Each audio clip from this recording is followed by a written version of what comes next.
I asked people on Instagram and on Facebook why they want to start working from home.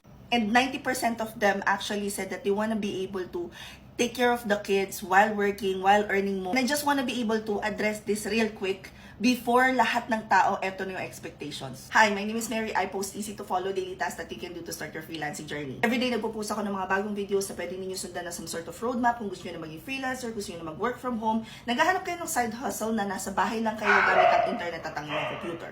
I want to make sure that everyone is aware that working from home does not necessarily mean you'd be able to fully take care of your kids or malaki ang sahod. Kasi there will be times na hindi naman kasi pwede yung kagaya nung finiflex nung iba na kumikita ako ng pera habang hawak ko yung anak ko.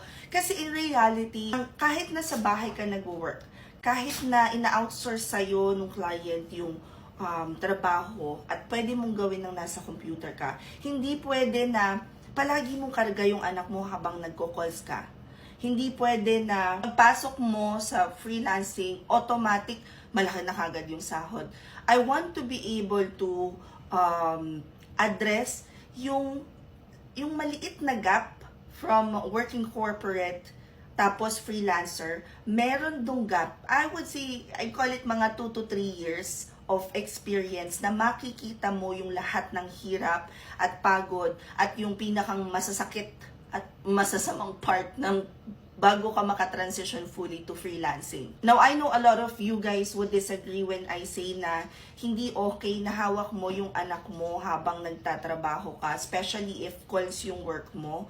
Pero guys, the clients hired us because they believe in our capabilities na kaya nating gawin, gampanan yung trabaho na they hired us for.